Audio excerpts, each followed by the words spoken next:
Sénégal amna ay rebelles fi dugg Dakar fi amna ay terroristes fi dugg te bu ko jiñ nit waaye suñ ko buggee def nañ ko def ak ñeneen mais c'est pas avec la communauté Mankagne. Je crois que juum nañ ci temps yépp ay Mankagne lañ nekk di jàpp di leen tuumal yooyu duñ ko nangu te loolu duñ ko baal nii c'est pas fini comme ça parce que lii dinañ dëgg Mankagne yi et on va faire ce qu'il y a à faire. Après conférence de presse bi ngeen def tey lan mooy doon suite. Ça c'est le premier acte et ça retenez que c'est le premier acte, il y aura un deuxième, il y aura un troisième et ça vous en serez informés. Est-ce que tey jii Macky Sall du leen woowoon yéen seen communiqué ñun soxlawuñ ko. soxlawuñ ko. soxlawoo leen dialogue. ñoom ñi ko soxla ñu ngi wetam di dul rek. di dul rek ñu ngi foofu di dul rek waaye ñun c'est la dignité humaine qui est engagée, c'est l'honorabilité du Mankagne qui est engagée aujourd'hui et c'est cet honneur là que nous voulons laver. du leen woowoon personnellement jël téléphone woo leen wala leen xëy na ñeneen de man xaw ma man sama jëmmu bopp man faalewu ma loolu man on n'a qu'à rendre justice au Mankagne qu'on a tué, violenté et tué et on veut le justifier. Un procureur de la République, si se dit intellectuel, il doit savoir qu'il a affaire à des intellectuels. Le procureur n'est pas là pour défendre les forces de l'ordre. Il est là pour défendre les Sénégalais. Maintenant, s'il y a des bavures policières, s'il est là que pour les défendre, c'est qu'il a raté sa vocation. Ça, c'est pas un énarque. Merci. Dans tous les cas, ce qui est clair, c'est que je vous ai dit qu'on vient de démarrer l'affaire. Ça va continuer comme ça jusqu'à ce que justice soit faite.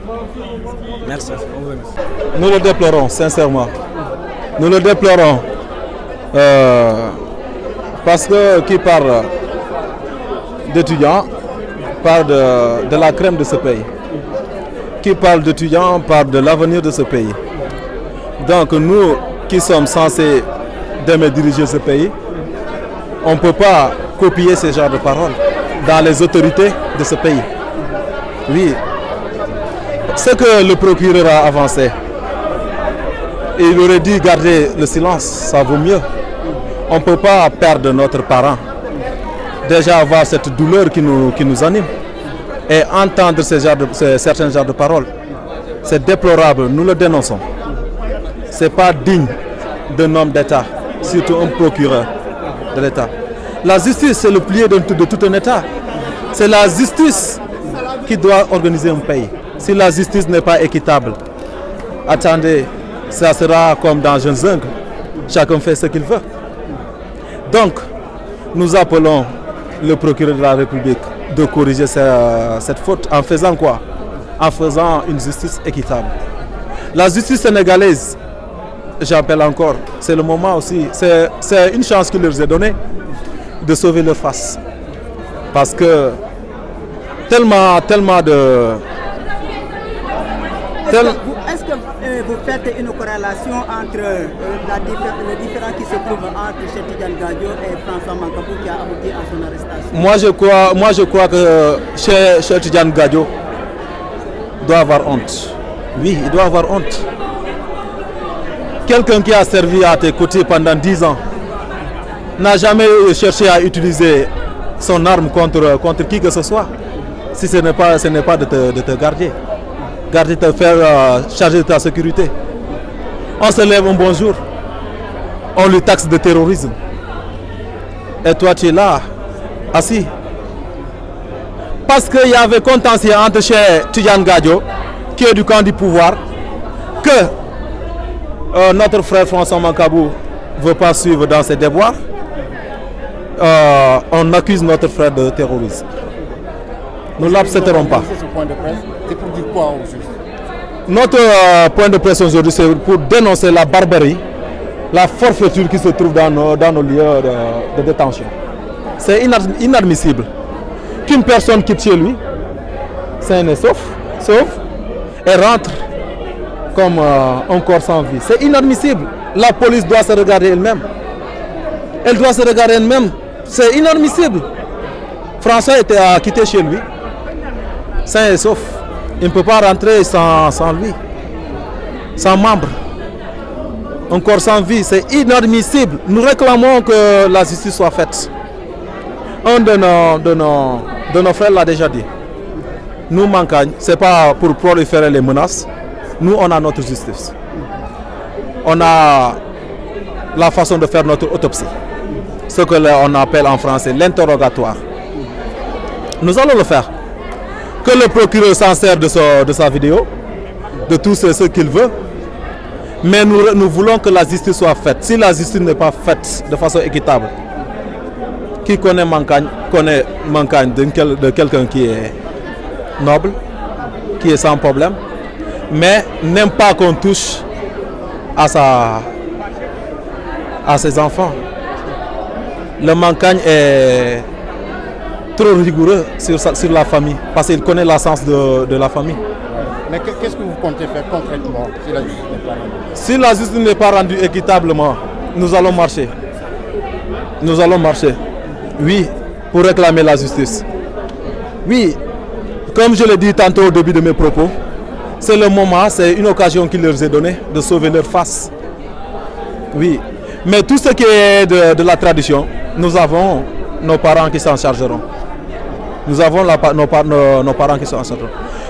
J'appelle aussi à nos frères, à nos parents, à nos pères policiers de revenir à la raison. Il n'est pas trop tard.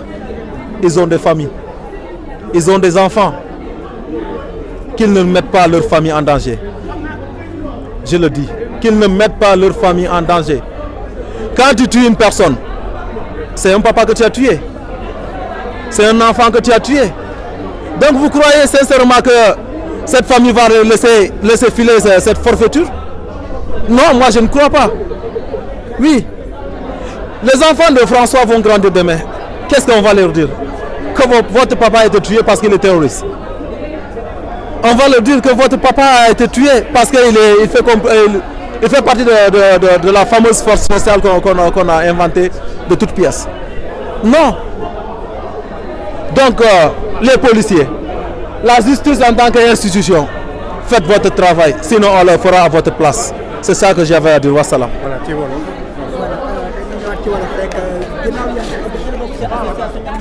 association des jeunes Mankagne dañuy def face à la presse relation boo xamante ni ci wax monsieur François Mancabou ban jàngeen ngeen si am. maa ngi wax ci turu étudiants yi ñoo ngi fi wala ñu see fi tey ñoo ngi ñattu ñoo ngi nakarlu lu dal suñu frère François Mancabou di naan suñu justice suñu yoon na def liggéeyam ku xam Mankagne da nga xamee ci mbaax da nga xamee ci njub xamee ko ci njuut njaat donc ñoo ngi laaj yoon na def liggéeyam yoon bu mun lee def liggéeyam ñun dañuy def suñu liggéey ay autopsie lu ñuy wax Mankagne dafa am autopsie bu muy defal boppam donc yoon na def liggéeyam ñoo ngi nakar lu torop lu ñu def suñu frère François Mancabou. Oui ñoo ngi xaar justice mu def liggéeyam procureur bi nee na ñoom dañuy ouvrir enquête mais c'est que lu mu wax xel mënu ko nangu mun na doon procureur de la République nga toog chargé un défunt naan ko dafa daan suicidé wu mais fal ñu ko daan garder fa lañ nekkoon bu muy suicidé wu donc mun nañ leen toppee non assistance à une personne en danger donc maa ngi leen di ñaan presse bi dem leen wax ji procureur bi na dem xoolaat buy génn lu muy wax. waa léegi bu jarul man maay tudd Caroline Mancabou doomu baay François Mancabou la vraiment deew François bi dañu metti ñun ñëpp metti nañu ba ci kanam yàlla xam na ne metti na parce que xale bu ndaw la avenir am muy ci kanamam jur ñaari doomam yaragu leen sax mu génn àdduna bàyyi leen lu metti na ma franchement xam naa ne moo aw ma sax ay mots yi ma mën a wax mais metti na ma. est-ce que am ngeen yaakaar ni justice dina dem ba bu jaar ci biir dossier bi. justice bi daal yaakaar nañu mu def liggéeyam mais ñun ay doomu roi lañu roi Mankagne de Boulane François prince la doom roi la parce que moom prince la mais deewam bii metti nañu bu ma ko xalaatee rek sama bopp toj parce que lu ma metti la vraiment awma lu ma mën a wax foofu laa mën a. alors soxna si yow man daal justice bi yaa ngi wax waxu justice procureur bi génn na keroog am na lu mu wax déjà loolu rek ñëpp nee nañu waxuñu dëgg ndax nit kuy réfléchir di am sa ànd ak sa sago yenn yi du ko def justice bu ko deful ñun dinañ ci jóg. yeboo ñu xam loolu. du neen ñi ñu yàgg nañ fi dee ñi ñu yàgg nañ fi am ay problème waaye lii moom du jàll nañu xam loolu ñu xam ni ci deret Mankagne du demee noonu lii musuma fekkee yi genre yu mel ni tey ma jóg naa ne damay ñëw fekkee ay point de presse c'est la première fois nit yàgg nañu dégg ñi naan faat nañu kii ci marché nii wala lii am na bavure policière nag am na mais ça suffit dafa doy parce que ñu ni neen la mënuma comprendre nit sa moromu nit nga koy dóor ba di ko yàq loolu daf ma metti man day metti xol waaw mënuma ko comprendre ñun ñëpp ay citoyens sénégalais yi ñun fii la ñu juddoo Dakar Ndiaye ji hôpital principal boobu François dee foofu la ñu juddoo dee bi moom nag moom bu dul nii ci nee dinañ ko faj xale yi ñoo jóg tey def li ñuy def dinañ continuer ay action mais pas dans la violence waaye nañu xam ni ñu ngi seen gannaaw di leen di dégg. man maa ngi tudd Jean-Claude Decky ancien militaire là comme François Mancabou ñun Mankagne xamuñu rebelle xamuñu terroriste man j'ai fait l'armée légion laa newoon 3e BAT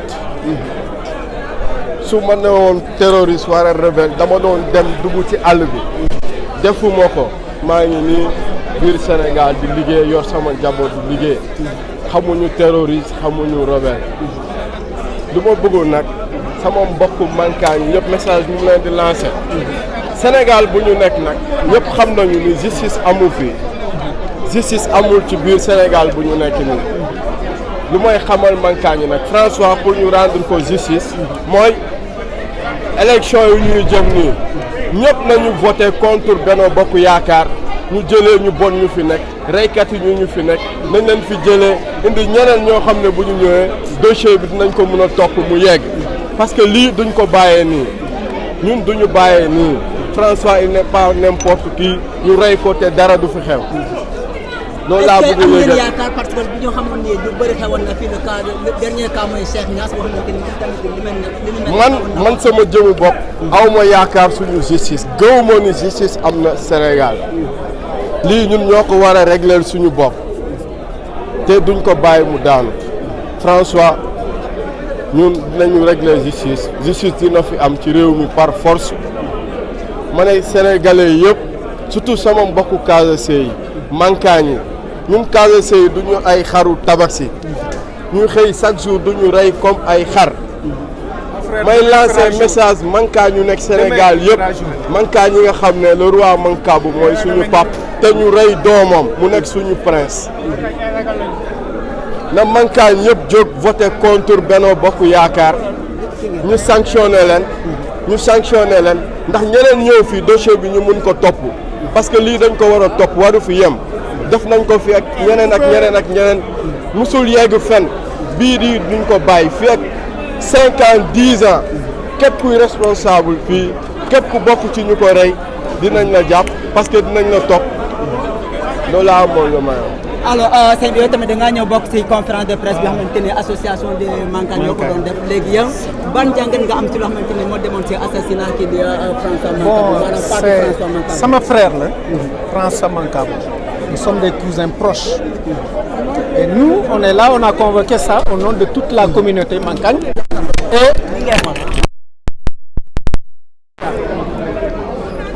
li ñu daal nii Sénégal yëpp ñun waxuñu si kaddu Mankagne rek mais dañ koy wax au nom de tous les Sénégalais lu ñu daal nii on veut que ça cesse Et c'est un trop. Parce que quand on touche un prince, c'est trop. Le prince d'une communauté, cela veut dire c'est les drapeaux de cette communauté qui sont en berne. Le mal est excessif, c'est trop. Nous nous battons. Comme que dans le Sénégal, nous n'avons pas de bok. Nous devons être ben. Nous devons arrêter de tout mal et nit. D'où moi défli, te défoko. D'où moi melni, te melon. Suivre notre CV. On sait ce qu'il a fait pour ce pays. Nous tout le monde connaît mon melni, djegani, dafa melni, c'est un terroriste. Le terme terrorisme, nous sur la communauté, nous donc, des melni quelque part, comme le français le dit, qui ne veut plus de son chien l'accuse de rage. C'est inaccessible. On ne peut pas accepter cela, c'est trop. Moi je dis le mal même est intenable. Personnellement, c'est trop. Mais maintenant, ce qu'on a dit, la justice, jusqu'à preuve du contraire, dans le constant ligue Nakodef, warul n'est qu'un instrument politique. La justice, warul n'est qu'un instrument politique. Nos policiers, nos gendarmes, ils ne doivent pas être des tentacules de monstres. Ça doit cesser. Maintenant, jusqu'à preuve du contraire, cette justice, elle est interpellée pour défliguer. Même si on a des problèmes avec cette justice, on revient pour l'interpeller à ce que la justice fasse son travail. Maintenant, beaucoup d'efforts. Traditionnellement, le Mankagne fera ce qu'il peut. D'accord. Allez, merci beaucoup. Non, quand on parle de Mamadou Seck, il faut il y a des choses vraiment préciser. Nous, on n'a jamais dit que Mamadou Seck ne s'est pas évadé, du moins. On ne l'a jamais dit. On a juste dit comment. Et je pense qu'on a le droit, en tant que Sénégalais, hein, citoyen comme tout autre citoyen, de savoir comment il s'est évadé. Parce qu'il a été arrêté, nous l'avons dit. Parce que nous, dans le Sénégal, nous avons un problème. Si nous devons aller, nous avons un problème. Parce que l'injustice est une. Parce que, évidemment, il y a un pavillon spécial. Conditions, madame. Détention il faut que c'est restreint, c'est pas facile d'évader en étant malade. C'est une question ça trouve l'esprit des Sénégalais, beaucoup de Sénégalais. Moo tax biñ ne dafa évadé ñun dañu taxaw ñu ne ñun gëmuñu dafa évadé léegi ñun dañ ne ñu on veut plus d'éclaircissement par rapport ak évasion boobu ñu bëgg a gëm loolu moo indi coow li léegi nag bi François Bocandé dimanche François Bocandé bi Bocandé le truc le DG de l'administration pénitentiaire génne def conférence de presse balaa muy bluff Sénégalais yi ñun ñu ñëw taxaw waxoon nañu leeral quoi qu'il parle avec nous sincèrement qu'est-ce qui s'est passé en réalité loolu kese la loolu moo indi problème bi vu que gis nañu comme ce qui s'est passé gis ngeen ko ak François Mancabou dañ ko jëlee këram dara jotu ko yóbbu ko dóor ko dee na après ñu taxaw naan dafa mbëkk miir parce que ñoom dañu yàgg a fen léegi nag comme dañu yàgg a fen nag moo tax seen i wax dañ koy xoolaat dañu bëgg mu gën a leer ñun loolu kese la. li ngeen jàpp Mamadou Seck.